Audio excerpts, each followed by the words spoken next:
Established validity of following argument by method of proof by contradiction. Negation P if and only if Q implies R, negation R, therefore P. അപ്പോൾ നമുക്ക് ഇത് contradiction മെത്തേഡിലാണ് ചെയ്യേണ്ടത്. അതുകൊണ്ട് നമ്മൾ P first തന്നെ false ആണെന്ന് എടുക്കണേ. അപ്പോൾ ഇവിടെ നമുക്ക് ഫോൾസ് ആയതൊന്നും എഴുതാൻ പറ്റില്ലല്ലോ. അപ്പോൾ നെഗേഷൻ പി ആണ് ട്രൂ എന്ന് പറഞ്ഞെടുക്കുമ്പോൾ നമുക്ക് എവിടെയെങ്കിലുമൊക്കെ വെച്ചിട്ട് എന്തുണ്ടാവും, ഒരു കോൺട്രഡിക്ഷൻ വരും. അപ്പോൾ ഈ തന്ന മൂന്ന് കാര്യങ്ങളും പ്ലസ് നെഗേഷൻ പിയും കൂടി എടുത്തെഴുതി. ഇതെല്ലാം പ്രിമൈസസ് ആണ്. നെഗേഷൻ പി എന്താണ്, നെഗേഷൻ ഓഫ് കൺക്ലൂഷൻ ആണ്, ഒരു കോൺട്രഡിക്ഷൻ വരുത്താൻ വേണ്ടിയിട്ട് എടുത്തതാണ്. ബാക്കി ആദ്യത്തെ മൂന്നെണ്ണം പ്രിമൈസസ്. അപ്പോൾ നമുക്കറിയാം P if and only if ക്യൂന്ന് നമുക്ക് എങ്ങനെ എഴുതാം, പി ഇംപ്ലൈസ് ക്യൂ എന്നും ക്യൂ ഇംപ്ലൈസ് പി എന്ന് എഴുതാം. അപ്പോൾ ഇതെങ്ങനെ എഴുതാം, നെഗേഷൻ പി ഇംപ്ലൈസ് ക്യൂ എന്നും ക്യൂ ഇംപ്ലൈസ് നെഗേഷൻ പി എന്നും എഴുതാം. ഓക്കെ, അപ്പോൾ ഇതിനെ സ്പ്ലിറ്റ് ചെയ്യുമ്പോൾ നമുക്ക് എന്താണ്, സിംപ്ലിഫിക്കേഷൻ മെത്തേഡിൽ നെഗേഷൻ പി ഇംപ്ലൈസ് ക്യൂ ആണെന്ന് കിട്ടിയിട്ടുണ്ട്. ഓൾറെഡി നമ്മുടെ കയ്യിൽ പ്രിമൈസസ് ആയിട്ട് ക്യൂ ഇംപ്ലൈസ് ആറുണ്ട്. അപ്പോൾ ഇത് രണ്ടും കണക്ട് ചെയ്യുമ്പോൾ നെഗേഷൻ പി ഇംപ്ലൈസ് ആറെന്ന് വരും അല്ലേ. അപ്പോൾ ഇവിടെ നെഗേഷൻ പി ട്രൂ ആണല്ലോ ഫോർത്തിൽ. അങ്ങനെയാണെങ്കിൽ ആറ് എന്തായിരിക്കും, പി ഇംപ്ലൈസ് ക്യൂ തന്നിട്ട് ക്യൂവിനെ കുറിച്ച് പറയണതാണ് എന്ത്, മോഡ് എക്സ്പോണൻസ് അല്ലേ. അപ്പോൾ ഇവിടെ നമ്മൾ 7ലും 4ലും മോഡ് എക്സ്പോണൻസ് യൂസ് ചെയ്യുമ്പോൾ 6 കിട്ടി. അപ്പോൾ നമുക്ക് ഓൾറെഡി സെക്കൻഡിൽ നെഗേഷൻ 6 ആണ് ട്രൂ എന്ന് പറയുന്നുണ്ട്. ഇപ്പോൾ നമുക്ക് കിട്ടിയത് 6 ട്രൂ.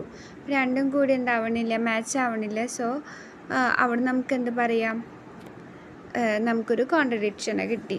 നെഗേഷൻ 6 ട്രൂ ആണ്, അതേപോലെ തന്നെ 6 ട്രൂ ആണെന്ന് പറയണത് അവിടെ എന്ത് കിട്ടി, കോൺട്രഡിക്ഷനിൽ എത്തിച്ചു. Let P of x, Q of x, R of x be following open statement. P of x എന്ന് പറയുന്നത് x square minus 7x plus 10 equal to 0. Q of x എന്ന് പറയുന്നത് x square minus 2x minus 3 equal to 0. R of x എന്ന് പറയുന്നത് x negative.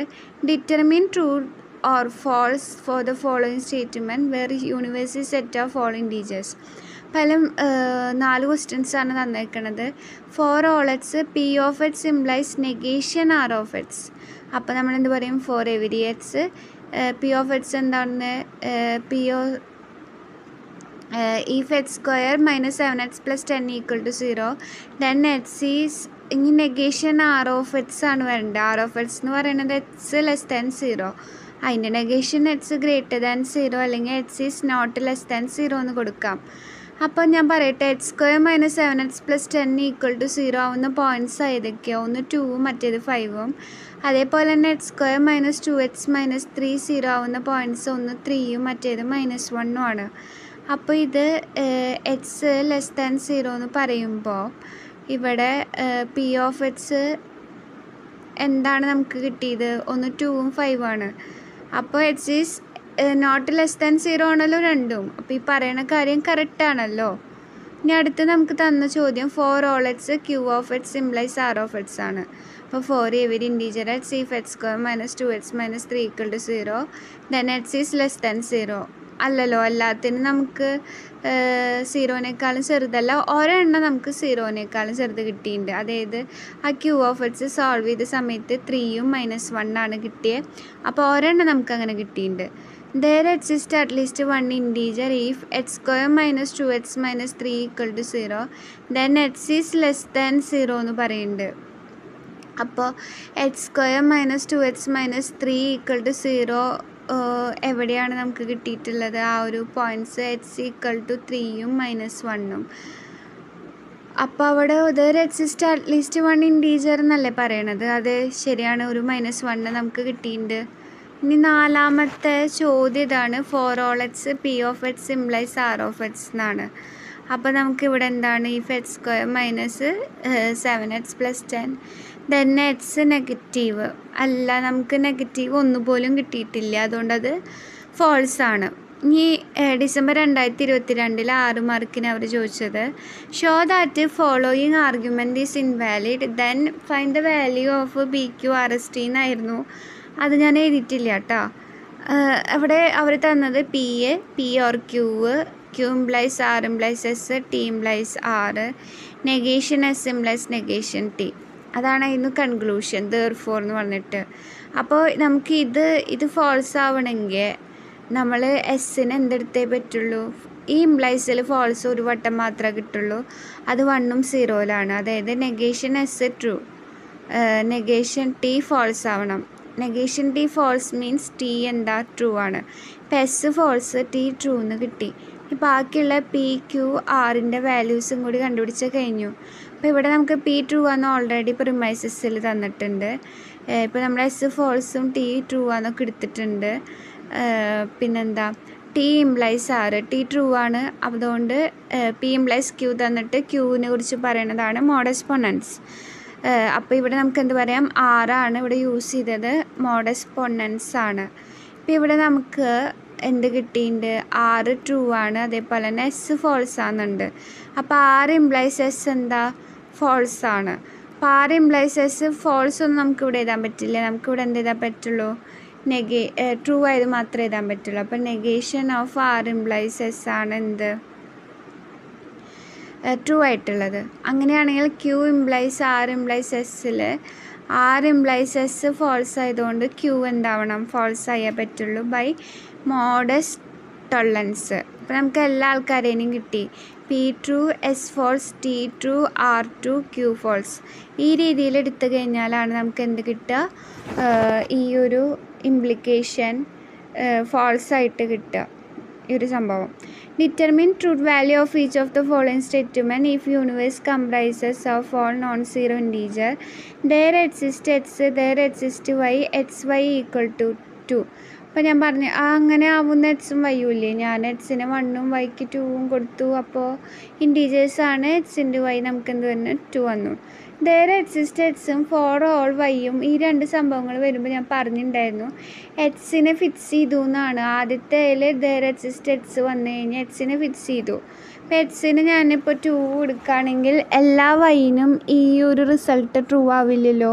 അപ്പോൾ അതാകെ 2 എടുക്കുകയാണെങ്കിൽ Y 1 ആയാൽ മാത്രമാണ് അത് ട്രൂ ആവുള്ളൂ. അപ്പോൾ അതെന്തായി? അത് ഫോൾസായി. ഇനി there exist x, there exist y 4x + 2y = 3 and x minus y = 1. ഞാനിത് ജസ്റ്റ് വെറുതെ സോൾവ് ചെയ്ത സമയത്ത് എനിക്ക് y = 1/6 എന്നും x = 5/6 എന്നാണ് വന്നത്. നമുക്ക് സൈമൽക്കേഷനിൽ ഇത് സോൾവ് ചെയ്യാമല്ലോ. അപ്പോൾ അതും എന്താണ്? ഫോൾസാന്ന് കിട്ടി. ഇനി അടുത്ത നമുക്ക് ഇങ്ങനെ പിയും ക്യൂവും ആറൊക്കെ വെച്ച് റെപ്രസെൻറ്റ് ചെയ്യാനുള്ള ചോദ്യമാണ്. You can watch the movie only if you R over 18 years old or have parental permission. അപ്പോൾ നമുക്ക് പി ക്യു ആർ ആയിട്ട് പറയുകയാണെങ്കിൽ you can watch the movie ആദ്യത്തെ, ഓൺലി ഇഫ് എന്ന് പറയുമ്പോൾ എന്താ? You are over 80 years old. അപ്പോൾ അടുത്തത് കിട്ടി. ഇനി ഓറുണ്ട്. ഓറ് കഴിഞ്ഞിട്ട് എന്താ പറയുക? Have parental permission. അപ്പോൾ യു ഹാവ് പാരൻ്റൽ പെർമിഷൻ. ഇത് കമ്പൈൻ ചെയ്യുമ്പോൾ എന്ത് വരും? You can watch the movie only if. If തന്നെ പോലെ തന്നെയാണല്ലോ ഓൺലി ഇഫ്. അപ്പോൾ നമുക്ക് പി ഇംപ്ലൈസ് എന്ന് കിട്ടി. You are over 18 years old എന്ന് പറയുമ്പോൾ ക്യൂ, ഓർ എഴുതി ഹാവ് പാരൻ്റൽ പെർമിഷൻ എന്ന് പറയുമ്പോൾ 6. 3 മാർക്കിനൊക്കെ ഇങ്ങനത്തെ ഒരു ടൈപ്പ് നമുക്ക് പ്രതീക്ഷിക്കാം. അറിയില്ലല്ലോ നമുക്കിത് എങ്ങനെ വരികയെന്ന്. You are eligible to be president of United State only if. Only if കണ്ടോ? ഓൺലി ഇഫ് കണ്ട് ഇഫ് തന്നെ പോലെയാണ് കേട്ടോ. You are at least 35 years old, were born in US or had both parents as citizen at time of your birth and have lived in country for at least 14 years. ഇതിലെ പിയും Q R S T പറയൂ. ആദ്യം you are eligible to president of United State US, അത് കിട്ടി. Only if ഒന്നും വേണ്ട. You are at least 35 years old. ഇനി അടുത്ത സ്റ്റഡൻ യു ബോൺ ഇൻ US. അടുത്തത് ഓറ് കളഞ്ഞു. You had both parents as citizen at time of your birth. അടുത്തത് ആൻഡ് ആണ്. അത് കഴിഞ്ഞിട്ട് വരുന്നത് you have lived in country for at least 14 years. എന്താ 14 years മതി. ഇനി അടുത്തത് നമുക്കിത് കണക്ട് ചെയ്യുമ്പോൾ you are eligible to president of United State only if. Only if കഴിഞ്ഞ് ഇംപ്ലൈസ് എഴുതി. If you are at least 35 years old എന്ന് പറയുമ്പോൾ ക്യൂ എഴുതി. വെർ ബോൺ ഇൻ US എന്ന് പറയുമ്പോൾ ക്യൂ കഴിഞ്ഞൊരു കോമിൻ്റെ ആൻഡ് എന്നാണ് അതിൻ്റെ അർത്ഥം. ആൻഡ് ഓറ് വന്നു, ഓർ എഴുതി. Had both parents as citizen at time of your birth എന്ന് പറയുമ്പോൾ എന്ത് ചെയ്തു? ഓർ എഴുതിയിട്ട് നമ്മളെവിടെ എത്തി? എസ് എഴുതിയിട്ടുണ്ട്. വീണ്ടും ആൻഡാണ് വന്നേക്കണത്. ആൻഡ് പറഞ്ഞിട്ട് ടീയും കൂടി എഴുതി കഴിഞ്ഞാൽ അത് കഴിഞ്ഞു. You can graduate only if, അപ്പോൾ കണ്ട് ഇംപ്ലൈസ് വന്നു. You have complete requirement for your major, അതും എഴുതി. അത് ക്യൂ ആയിട്ട് എഴുതി. Do not of money to universe, അത് നമുക്കിവിടെ എഴുതുമ്പോൾ നോട്ടൊന്നും പറ്റില്ല. You on money to university. And വേണ്ട. Have no overdue library book, അപ്പോൾ you have overdue library book എന്ന് എഴുതി. ഈ നോ ഒക്കെ കളയുമ്പോൾ you can graduate only if എന്ന് പറയുമ്പോൾ പി ഇംപ്ലൈസ് എന്ന് കിട്ടി. If you have completed the requirement for your major Q and ഒരു കോമ ഇട്ടിട്ടുള്ളൂ. കണ്ടോ? കോമ ഇട്ട് കഴിഞ്ഞാൽ ആൻഡാന്ന് നമ്മൾ മനസ്സിലാക്കണം. Do not owe money to university, നമുക്കിവിടെ പറഞ്ഞതിന് opposite. Negation 6 and have no overdue. ഭാഗ്യം അവിടെ ആൻഡ് ഉണ്ടായിരുന്നു, അപ്പോൾ നമുക്ക് കൺഫ്യൂഷൻ ഇല്ല. ഓവർ ഡ്യൂ ലൈബ്രറി ബുക്ക് ഒറ്റ ലൈനുള്ളൂ. ഇനി the diagnostic message is stored in buffer or retransmitted. However, diagnostic message is not stored in buffer. If diagnostic message is stored in buffer, it is retransmitted. Determine whether the specifications are consistent. ഇവിടെ ആകെ 2 sentence ഉള്ളൂ. അതിൽ ഏതൊക്കെയുള്ളത്?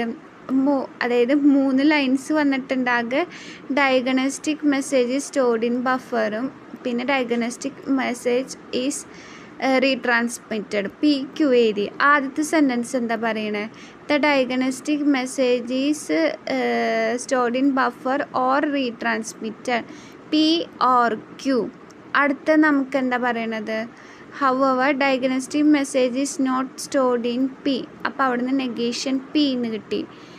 ഇനി അടുത്തത് എന്താ പറയണത്? If diagnostic message is stored in buffer then it is retransmitted എന്ന് പറയുമ്പോൾ പി ഇംപ്ലൈസ് ക്യൂ എന്ന് കിട്ടി. അപ്പോൾ ഇവിടുന്ന് നമുക്കിത് കൺസിസ്റ്റൻ്റ് ആണോ നോക്കണം. ആദ്യം തന്നെ ഇവർ പറയണത് നെഗേഷൻ പി ട്രൂ ആണെന്നാണ്, അതായത് പി ഫാൾസ് ആണ്. അപ്പോൾ പി ഓർ ക്യൂ ട്രൂ ആവണമെങ്കിൽ ക്യൂ എന്തായേ പറ്റുള്ളൂ? ക്യൂ ട്രൂ ആണ്. അങ്ങനെ ഇപ്പോൾ ഇവിടെ നമുക്കുള്ളത് പി ഫാൾസും ക്യൂ ട്രൂ ആണ്. അതായത് ഫാൾസ് ഇംപ്ലൈസ് ട്രൂ വന്നാലും ട്രൂ തന്നെയാണല്ലോ. അതായത് 0 1 വന്നാലും പ്രശ്നമില്ല, 1 0 വരാൻ ഞാൻ മതി എന്നുള്ളൂ. അപ്പോൾ ഇതെല്ലാം എന്താണ്? കൺസിസ്റ്റൻ്റാണ്, നമുക്ക് മനസ്സിലായി.